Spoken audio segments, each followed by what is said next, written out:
આવી ગયા સર તમે?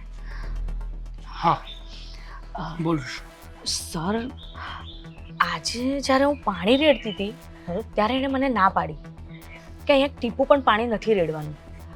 એનો મતલબ બની શકે કે જમીનમાં પૈસા હોય. અરે પણ ઓલરેડી એ લોકોએ પાણી ચાટેલું હશે એટલે તને ના પાડી હશે. એમાં વિચારવાનું શું યાર? અરે પણ સર, ઝાડ સુકાઈ ગયા છે, બિલકુલ પાણી નથી. અને આમ આમ ભલે હર્યા ભર્યા લાગે છે, પણ અમુક ઝાડ છે ને અંદરથી સુકાઈ ગયા છે, જેને પાણી પણ નથી મળ્યું. શું વાત કરીશ? હા સર. મતલબ કે ત્યાંના ગાર્ડનમાં ઝાડને પાણીની જરૂર છે છતાં પણ આ લોકો પાણી પીવડાવવાની ના પાડે છે. હા, એમ જ છે સર. સુષ્મા, આમ જોવા જઈએ તો તારી વાત વિચારવા લાયક તો ખરી. હા, કારણ કે જો આવું બનતું હોય છતાં એ લોકો પાણી પીવડાવવાની ના પાડતા હોય ને, તો એ જમીનની અંદર કંઈક તો એવું હોય જ જેથી કરીને એ લોકો તારાથી એ જગ્યા દૂર રાખવા માંગે છે. એટલે જ તો એ લોકો ઘરમાં કોઈ નોકરને ટકવા નથી દેતા. કારણ કે જો ઘરમાં નોકર ટકી જાય, એમની ગેરહાજરીમાં આગો પાછો થાય, પાણી નાખી દે અને કદાચ એમની પ્રોપર્ટીને નુકસાન થાય. જે પૈસા કદાચ અંદર એ લોકોએ છુપાયા હશે એ પલળી જાય ને.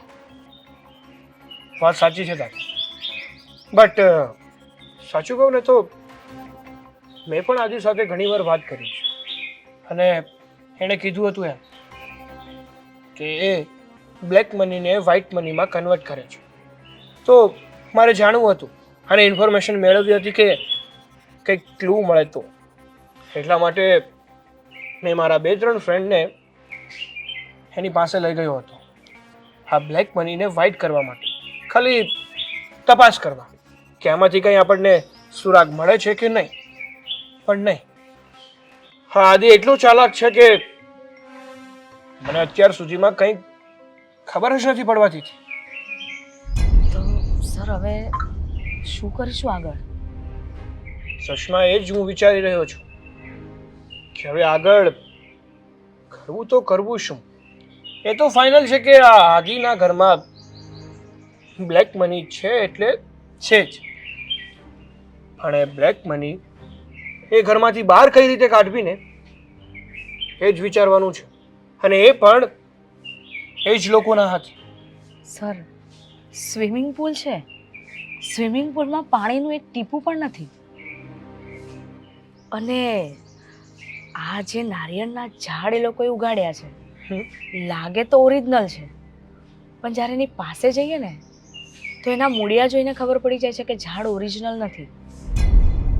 એટલે જે કંઈ પણ છે ને એ લોકોના ગાર્ડનમાં અને સ્વિમિંગ પુલમાં અને ઉપર એક ટાંકી છે એમાં હોવું જોઈએ. એવું છે એમ ને? વિચાર સુષ્મા, વિચાર તું કંઈક એવું વિચાર કે આ સાપ પણ મરી જાય અને લાકડી પણ ના તૂટે. આઈડિયા, એક આઈડિયા આવ્યો છે. બોલો સર. જો આ આઈડિયા આપણે લોકો અમલમાં મૂકીશું ને તો મને લાગે છે ત્યાં સુધી 100% આ કબૂતરો આપણી જાળમાં ફસાશે. હા. સાંભળ,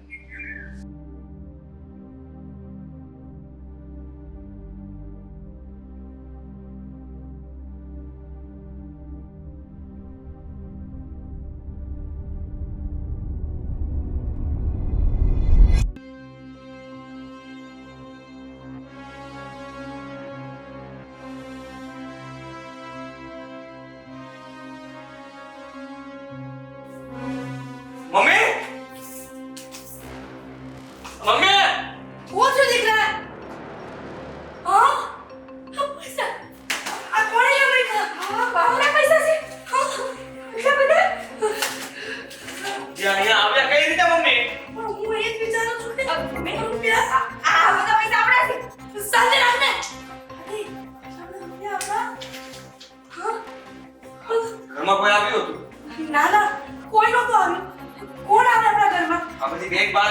કરી છે અને આ બધા રૂપિયા આ બધી બેંકમાં પૈસા છે.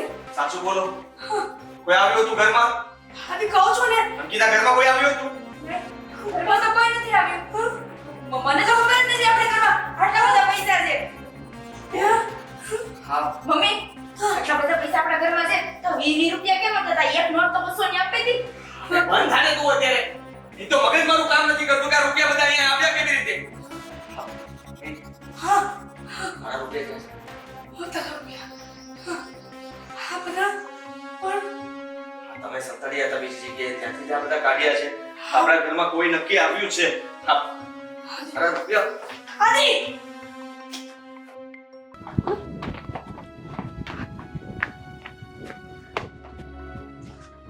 આદિ હા ત્યાં જ હા અહીંયા તો કોઈ કઈ ખોદ્યું નથી અહીંયા પૈસા ડટ્યા છે.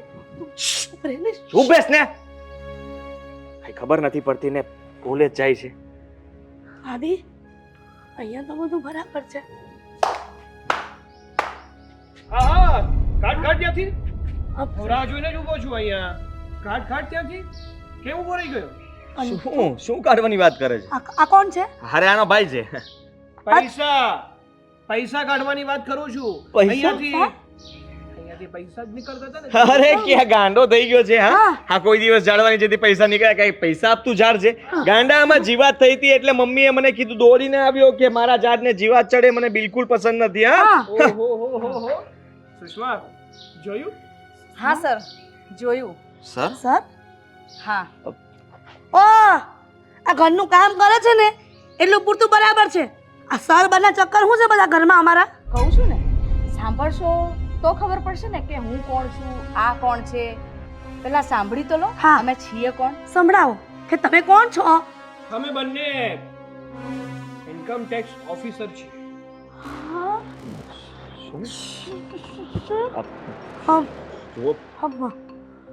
હા સાચું કહીએ છીએ. અમે લોકો ઇન્કમ ટેક્સ ઓફિસર છીએ અને અમને લોકોને બાહેધરી મળી હતી કે તમારા ઘરમાં black money છે. એ ભાઈ હા શું મજાક કરે છે? જોયું ને આ કામળી રાખવાની આ તકલીફ છે. અત્યારમાં પીને આવ્યો છે તું હા હા પીવાનું ઓછું કર હવે ઇન્કમ ટેક્સ ઓફિસર ને તું એક મિનિટ જ્યારે અમારી આખી ફોજ આવશે ને એટલે તમને ખબર પડી જ જશે. સુષ્મા તું પણ આવું બોલે છે મારા માટે હા તું મારી સાથે આવું કેવી રીતે કરી શકે એક ઓફિસર છું હું મારી ડ્યુટી કરી રહી છું.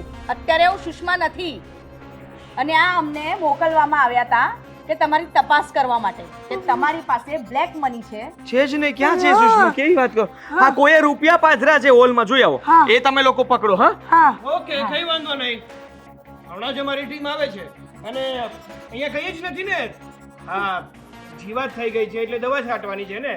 સારું એટલે અમારી ટીમ આખું ફળિયું ખોદી નાખશે ના એટલે અને પછી અંદર સુધી જે જીવાત પહોંચી ગઈ છે ને એ બધી જીવાતો કાઢી નાખશે. પણ એ બધું અમે કરી નાખશું. તમારે તકલીફ ન લેવાની કાંઈ જરૂર નથી.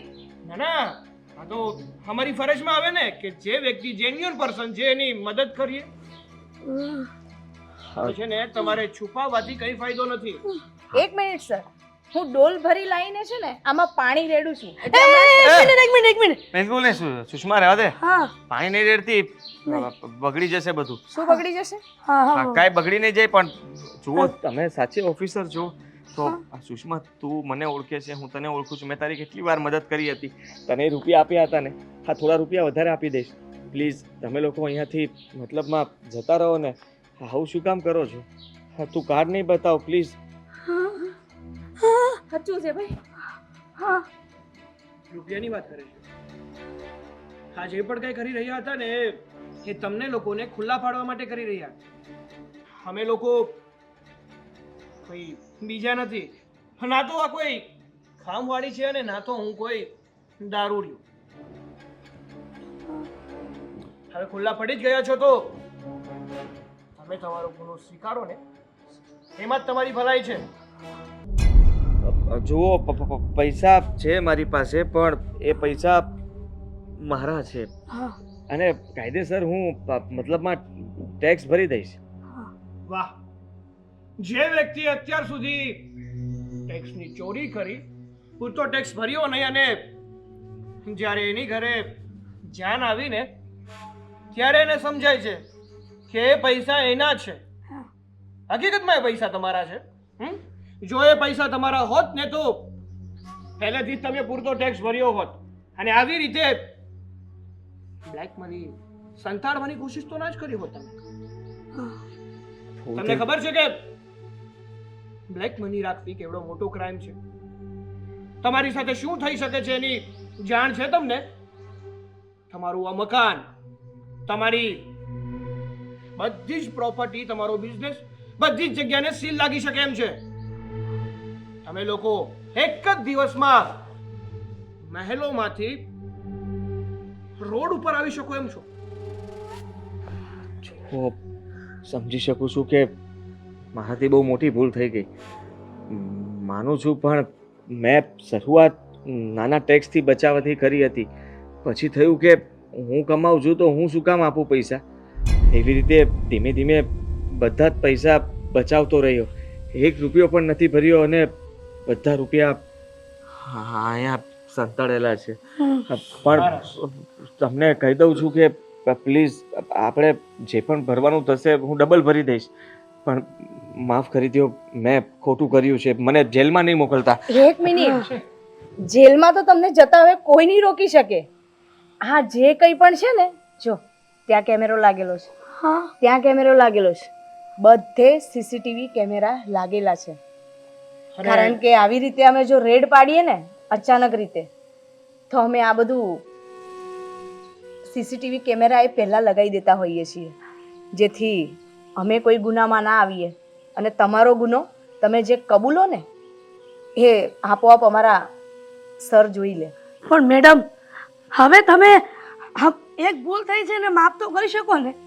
હવે તમે એવું સમજો કે આ અમારી છેલ્લી અને પહેલી ભૂલ હતી. હો મેડમ, 1 મિનિટ, શું કહ્યું તમે?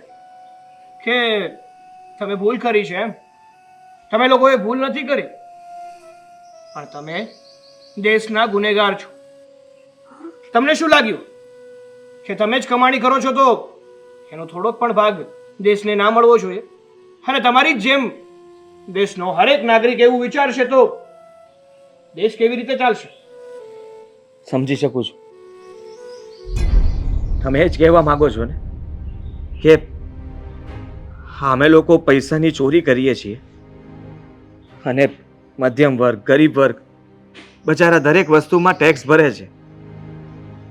મમ્મી, સાચું કહું તો તમે તો બેનને 2 રૂપિયા આપતા પણ વિચાર કરતા હતા ને.